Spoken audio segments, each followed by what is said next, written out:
Yeah. am I in some sort of hallucinating spiral? And ChatGPT says, oh, no, you're not. This is pure gold. So there's a problem there. Yeah. And a lesson for humans. All of us have been engaging AI in some form or the other as a resource, as a tool, but how many of us have gone into this downward spiral, delusional state where we actually start believing we are geniuses and AI betrays us and tells us, no, reality is you are a genius. That doesn't happen often, but it does happen to some, and we're gonna be talking about Allan, no, not me, but Allan from this New York Times article that Douglas Axe shared with me, and we are going to just talk about what this means, what are the ethics behind this, how do we as people engage with this. Dr. Doug Axe has a long list of credentials. He finished his PhD at Caltech. He also held a postdoctoral and research position at University of Cambridge and Cambridge Medical Research. He's been featured on many scientific journals, and we get to sit down with him today and talk about AI. So let's dive in. So Dr. Doug Axe, thank you so much for joining us today. It's great to be with you. There's plenty of people that know about you in the ID space, but for anybody that is new to the movement, to the researchers and those that are the predominant voices, you being one of them, could you introduce yourself just on what you're doing and who you are? Yeah, sure. My name is Doug Axe. I've been involved with what we think of as kind of the modern ID movement for a long time, like since its birth. I'm thinking here of Philip Johnson and Michael Behe and Steve Meyer, Bill Dembski, Paul Nelson. These are all my friends. Yeah. And when I first got involved, I was a first year as a postdoctoral researcher at Cambridge University. And I'm a believer, and I see this all as having been God's hand on me and guiding me in terms of my career. And I laid that before the Lord when I was an undergraduate, and he just kept opening doors. And I said, as long as you keep opening doors, I'll keep walking through them. That's awesome. One of the cool things about the Science Dilemma is that we do have a community. We want to provide more resources for families and individuals to be able to dive deeper. And so we created the Science Dilemma podcast community. We have the link in the description. We actually have a free download for you to see what the member packet is, and you can just download that through that link. And make sure that you check out the link for our Origin of Life series and resource, because it's amazing, both for groups and just for you yourself. Go ahead and check that out as well, and let's get back into the conversation. Today, I definitely want to dive into the conversation with AI, but I'd definitely want to also ask you, was it 2004 when you had published that paper in the journal? Of molecular biology, yeah. Molecular biology, and that was... I think Stephen Meyer often references it. It's the 10 to the 77th power. Yes. Having to do with a protein fold. Is that correct? Yeah. Okay. I mean, I've heard that so many times, and every single time it just fascinates me. It's become kind of a famous paper. It's not famous by, if you look at index citation metrics, it doesn't have a million citations, but a lot of people talk about it. And it's one of these things that kind of, when I wrote the paper and I sent it off, and when it got accepted, I thought, wow, when this hits the press, it's going to be the end of Darwinism. But it turns out that there's an amazing ability where there's a will to continue down a path, there's a way. And inconvenient science doesn't deter people if they want to continue down a path. And so that's what has happened for 20 years since then. But wow, what I think has also happened, and you know, because you've been involved in this, is a growing number of young people who made the realization that you made that, hey, these aren't dummies. Yeah. These aren't flat earthers. These are people who have been trained at the top places, and they've done work at the top places and published in top places, and they don't buy the Darwinian story. That's kind of interesting. So that's where we are now. I think a growing body of young people occupying positions in the academy. And we will at some point, I think, not too far from now, reach a tipping point where the old guard is gone, whether they retired or they died.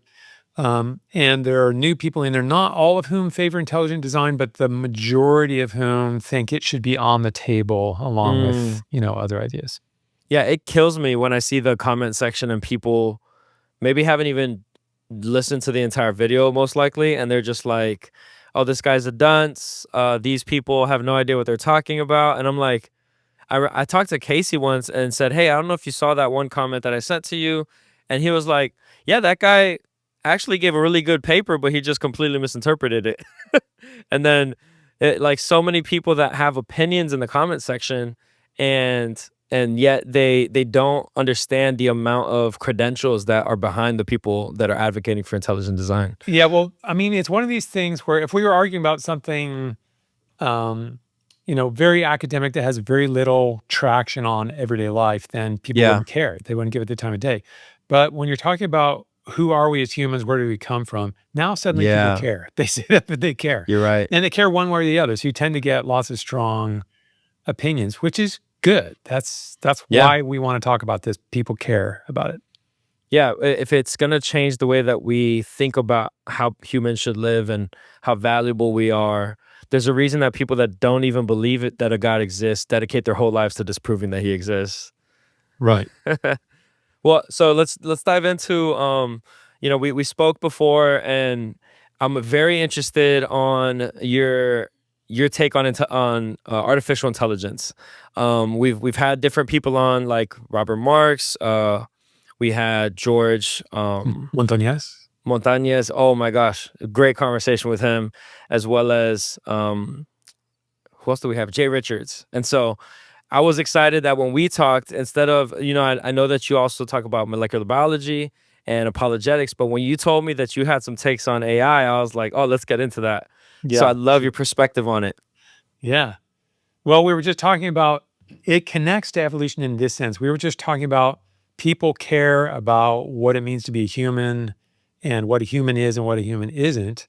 And that's really my most fundamental interest in AI is that question. We suddenly have machines who are doing things that we thought 5 years ago only humans could do, and machines are doing that. And my concern is that this, and I've been saying this for years now, my Yeah. concern is this is going to cause a huge amount of confusion, and that is going to seem to add weight to the lie that we are just material things, we humans, that your thinking is a brain process, your brain is just a computer made of meat, as it's been called.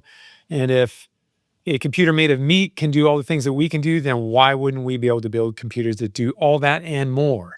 Yeah. And the article that I sent you is confirming this concern that there is this the ability to have what seems like a conversation, it's not actually a conversation with a computer, is Yeah. causing people to think there must be something on the other end of this that's like me, that's a thinker like me, that's aware, that's conscious, that has cares and concerns. And that's totally false. But we really need to, we're in a phase here where we need to educate people about how false this is. When you Mm. understand, and not many people do, not Yeah, many people know what a large language model is. for sure. It's not that hard. When I give talks on this, I show here's really the structure of a large language model, but it's probably going in one ear and out the other. People don't know what to make of it because I show them there's nothing here. What's here that's able to do something is 10 million little weighting parameters that have been optimized by feeding a bunch of human generated real intelligence, the products of real intelligence. If you feed enough of that into a grabber, something that just tries to figure out, okay, I'll grab onto the patterns here, and it's huge. These models are Yeah. huge. Yes, they will spit out things that match those patterns that they've been trained on. But if you the important thing to remember is we aren't just sentence continuation machines. Mm. There's nothing that's forcing me to say the next word. I'm thinking in real time. You're thinking in real time.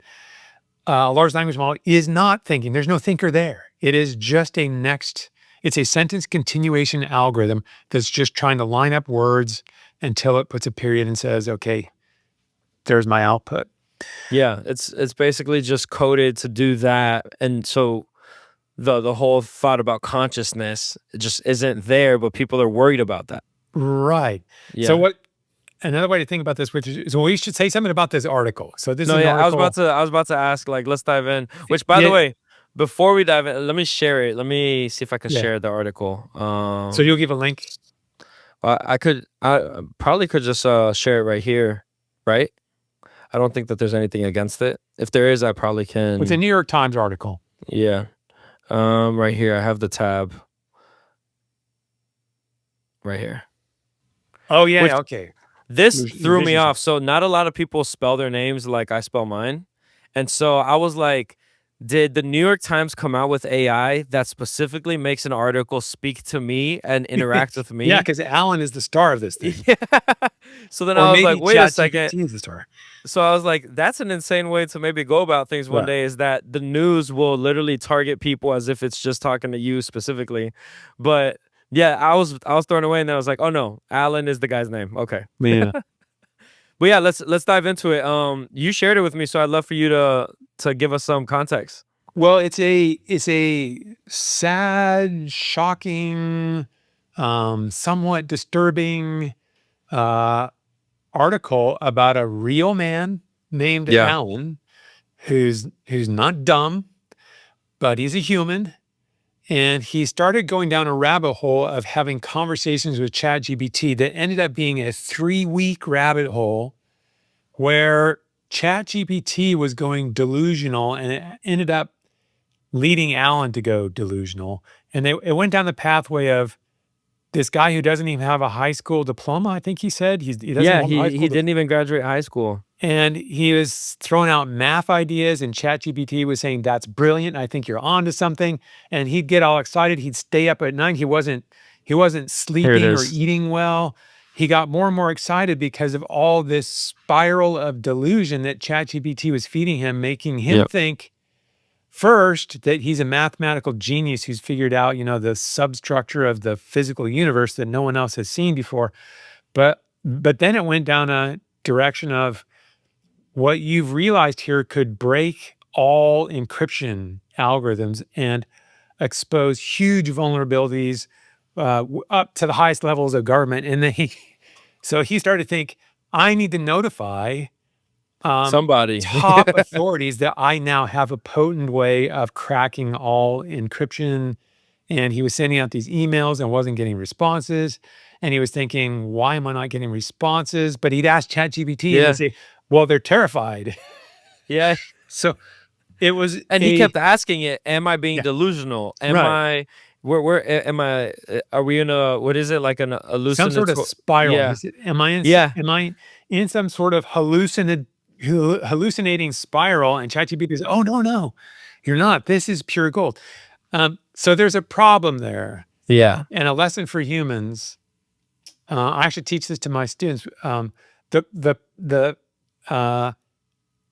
problem of the invalidity of self-validation, basically. If the validity of X is in question, the one thing you can't inquire of to resolve that is X. So if I don't know if Bob is trustworthy, I should ask Bob's supervisor or someone who knows Bob that I trust, but I can't ask Bob, because if I'm not sure Bob is trustworthy, if Bob says, oh, yes, I am, that doesn't do me any good. And Allan was here violating that principle because He's basically he wasn't saying, sure. like, are you manipulating me? No. No, not at all. So, and we're laughing, but there's a sad part to this. It's very sad. Weeks, Yes. 3 weeks of this guy's life went down into this Yeah. delusional spiral. And of course, when he finally broke out of it, and oddly, he was going to Gemini and other chatbots to try to get the truth. So if there's a lesson for all viewers, it's go to real humans and wise humans, people who are trustworthy, who know something about what you're thinking about, and never trust a chatbot to be telling you the truth, because there's no person behind that. It's just spitting out words. And I do have a question real quick. Yeah. Because in that story, at first I think he had Gemini, and then he went and used ChatGPT, the free version. And as he's just going down this rabbit hole, he ends up buying ChatGPT, which I know that there are prompts that people have that say, like, hey, I know that you're coded to make me feel good. Like, let's get rid of that. Like, don't allow that to be a thing, because I just want the truth. Is there some element there that it was playing that code out in real time so that he would almost get addicted to ChatGPT to then use it? I know we're not trying to assume motive, Right. but I mean, he ends up going down that funnel where Oh, he for actually sure. purchases it. Well, it's an interesting article because the New York Times goes to several experts and asks them, how do you think, what's your take on Yeah. this? One Yeah. was a psychiatrist. Several were like large language model experts. One was a physics expert because this claims to be like, does this look like a, Yeah. Yeah. theory of Yeah. everything to you? And he said, no, it looks a little weird to me.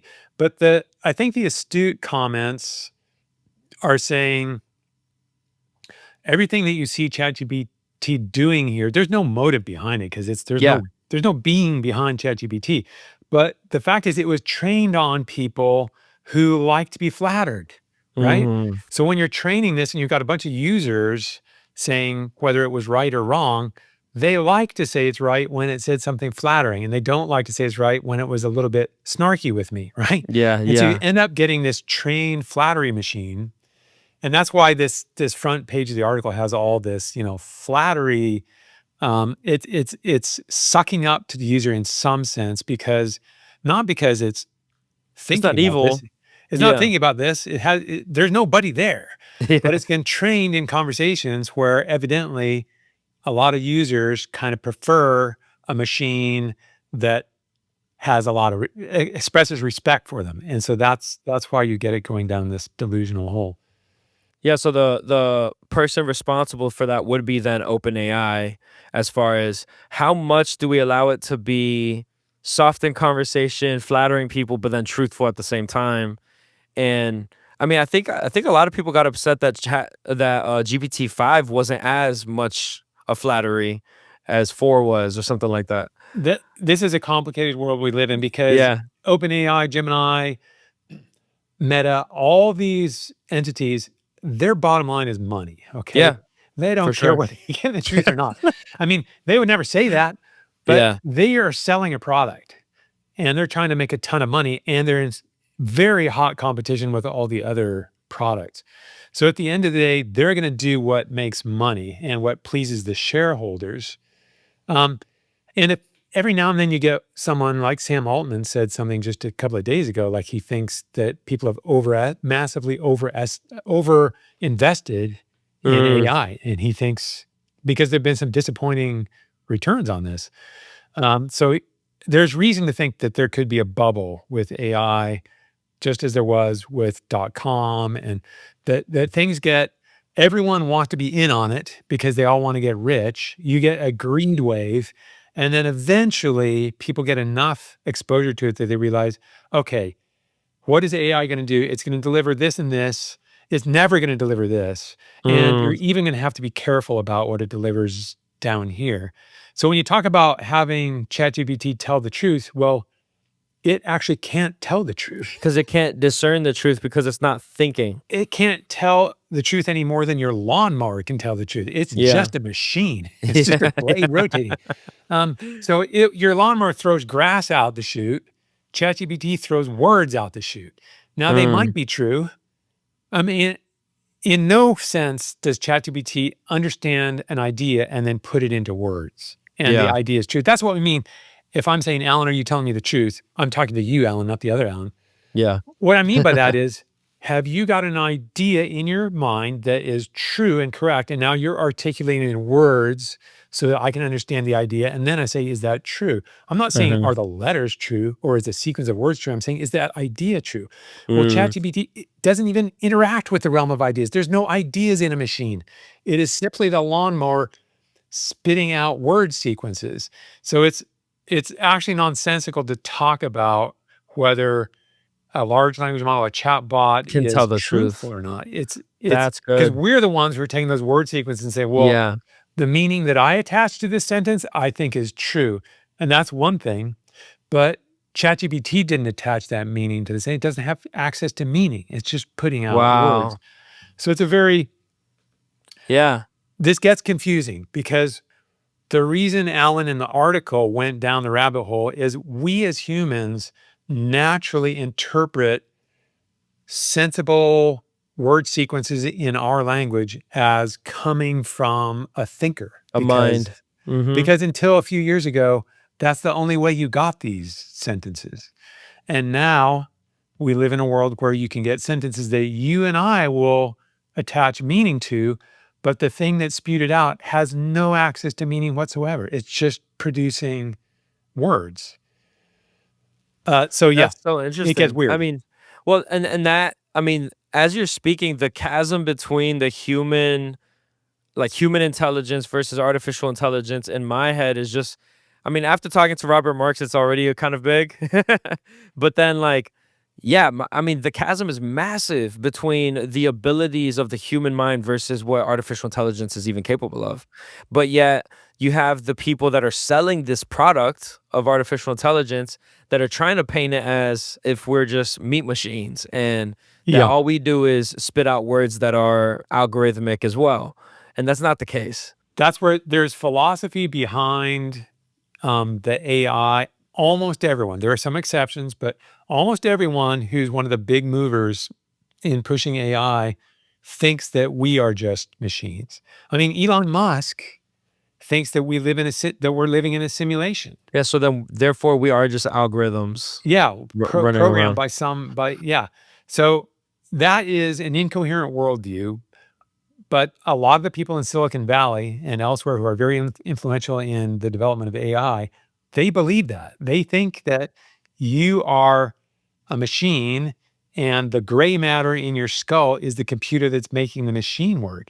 And if you believe that, then you think, well, why wouldn't we be able to make another machine or make an even Wow. better machine? Yeah. And but when you realize that that's false, then this whole thing comes tumbling down.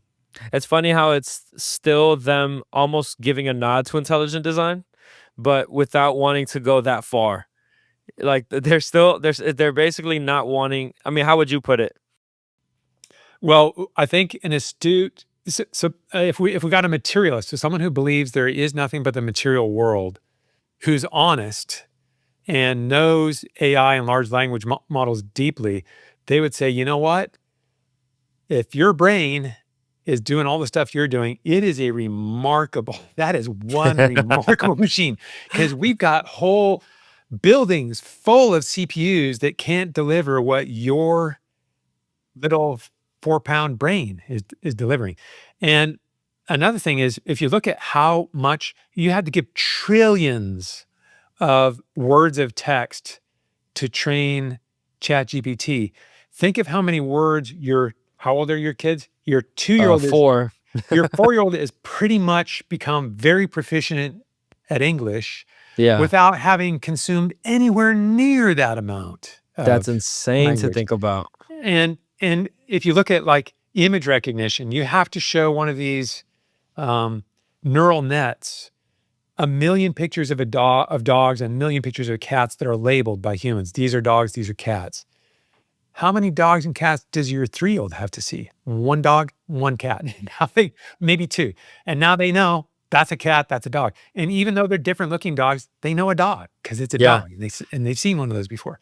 So what we do as actual intelligences, persons with actual intelligence, is in some respects very, very different from what the AI world is trying to do with machines. They are trying to load absolutely all the information in the world into these machines to get it to be trained so that it kind of averages out and being a representative of that information. Whereas your growing child from the moment they're born is getting just a little bit, but making sense of it and then building Mm. sensible models. It's very, very different. Do you see that maybe in the future, and I'm not trying to put you on the spot to make a prediction, but that this is going to eventually lead many people to then realize how different we are than machines? I think so. And we're still in kind of the uptake season right now where people are, most people at work are in an environment where people are being encouraged to see if they can make their work more efficient by using generative AI. And in some things, it will work really well. What I tell people, I'm not anti AI at all. I think For if you sure. understand what it is and you know what it's not, Yeah. and you know what it will never deliver, I'm not. ChatGPT 900 will not deliver thoughtful, it will not have thoughts behind what it's expressing in words. And so anything that requires actual innovative insight will never come from a large language model or any generative AI because it doesn't have insight. It's a machine. And insight is not mechanical. It's not algorithmic. So AI will have its place. I think over the next decade, more and more people are going to be seeing it's disappointing us when we try to get it to do this stuff. It's disappointing us. It's dangerous when we get it to do this stuff and we believe it and don't check it. Mm-hmm. But if we let it do this stuff and there's somebody who's checking it and making sure it's not lying to us, then yeah, it could be useful. It's very good for if you just want to spit out a fairly routine email or write something that's fairly boilerplate and you don't care if it has kind of a vanilla tone to it, Yeah. it'll do it. But you do need to proofread it because it could say some really wacky stuff. Yeah. And you need to be the one who catches it. Because, I mean, when this Allan guy found out, I also find there's pathos in what happened when he found out that he had been duped for 3 weeks.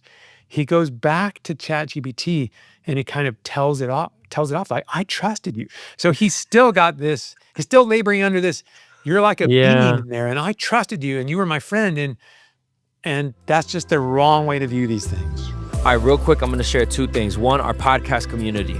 We provide resources for you every week with every episode. Go ahead and download the free member packet in the description. And then the second thing, make sure you check out our Origin of Life series if you haven't. Families, churches, homeschools, everybody that we made this for, they're enjoying it because it's not only teaching us how science points to a creator, but it's also engaging, and we made it that way for a reason because the next generation needs to be engaged. So go ahead and check that out as well. We're going to put the links in the description. So let's jump back into the conversation. Yeah, that's interesting. Yeah, the way that he then has to basically try to have a reconciliation conversation with it as if it's still reasoning, but it's not reasoning at all. Here's a quote from him. He said, this is Allan giving a statement to ChatGPT. He said, you literally convinced me I was some sort of genius.